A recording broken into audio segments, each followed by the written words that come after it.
সবাইকে জয় যিশু। আমার নাম রমা দেবনাথ। প্রভুকে ধন্যবাদ দিই। আমার কিছুদিন আগে, বলতে 6 মাস আগে, 6 মাসের থেকে বেশি হবে, আমার ঘা হয়েছিল পেটের মধ্যে। আমি কিছু খেতে পারতাম না। আমি যখন ঈশ্বরকে জানিনি তখন আমি খুব নেশা করতাম এবং খুব চা খেতাম। তখন সেইটার রিয়াকশনে আমার পেটে খাদ্যথলিতে আমার ঘা হয়ে যায়।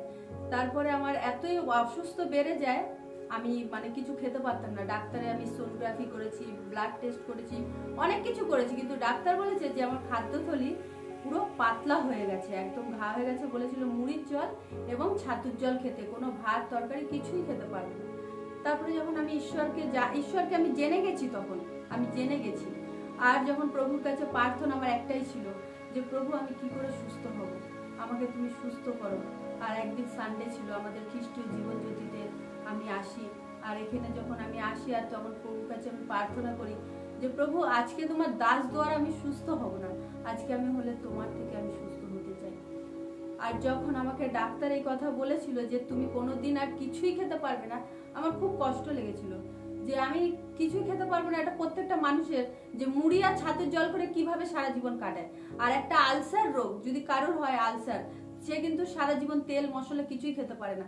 কিন্তু আমি জেনেছিলাম সর্বশক্তিমান ঈশ্বরকে, আর তার উপর আমার বিশ্বাস ছিল। আর কেউ যেন আমার ভিতর থেকে বলছিল যে তুমি সানডে চার্চে যদি যাও, রবিবার সন্ধ্যাবেলা যখন চার্চে তুমি থাকবে, আর তখনই তুমি সুস্থ হবে। আর সেদিনকে আমাদের স্যার পাস্টার সুপ্রিয় ভবিষ্যবাণী করছিল প্রত্যেকটা মানুষকে নিয়ে। কারোর ব্রেন ক্যান্সার হয়েছে, কারোর হার্টের প্রবলেম, কারোর ক্যান্সার, এইসব নিয়ে ভবিষ্যবাণী করছিল। কিন্তু ঈশ্বরের কাছে আমার একটাই বিনতি ছিল যে প্রভু, আজকে আমি তোমার দাস দ্বারা না, আজকে আমি তোমার দিয়ে সুস্থ হতে চাই। আর যখন আমাদের সামনে একটা স্ক্রিন আছে, আমাদের চার্চে সামনে পর্দা আছে, সেই স্ক্রিনের সামনে পবিত্র আত্মা দাঁড়িয়েছিল। যখন আমি চোখ বন্ধ করে প্রার্থনা করছিলাম আর পবিত্র আত্মাকে দেখছিলাম, আমি বলছিলাম এটা কি ভুল ধারণা আমার? কিন্তু না, অরিজিনাল ওখানটা পবিত্র আত্মা দাঁড়িয়েছে। তারপরে যখন পুলপিটের সামনে এসে উনি যখন আমাকে ধরে যখন টাচ করে যখন বলল যে তুমি আজকে সুস্থ, আজ থেকে তুমি সুস্থ। আর যখন আমি সুস্থ হলাম, আর প্রত্যেকটা মানুষ আমাকে দেখেছিল সেই দিনকে যে আমার কি অবস্থা ছিল। আমি সোজা হতে পারতাম না, খেতে পারতাম না, চলতে পারতাম না, আমার পেটে জ্বালা যন্ত্রণা সর্বকিছু, আমি শুতেও পারতাম না। এমনকি আমার মা বাচ্চা তারাও কাঁদছিল, আমার স্বামীও খুবই কাঁদছিল, কিন্তু আমিও খুব অসুস্থ ছিলাম। কিন্তু আমার প্রভুর কাছে খুব বিশ্বাস ছিল যে আমি ঈশ্বরের গান, আমি জীবিত ঈশ্বরকে জানি, আমি কোনো মৃতর কাছে আমি মাথা নত করিনি। কেন, সে আমার হাত ধরে যখন তুলেছে, আর আমার বিশ্বাস ছিল যে সে আমাকে সেই জায়গা থেকে আমাকে সুস্থ করবে। আর তখন উনি যখন আমাকে সুস্থ করলো, আমার পেটে স্পর্শ করে যখন বললো সুস্থ, আর আমি তখন সেই জায়গাটায় আমি যখন সুস্থ হলাম, আর আমি ফিল করলাম যেন আমার ভিতর থেকে কিছু একটা চলে গেল।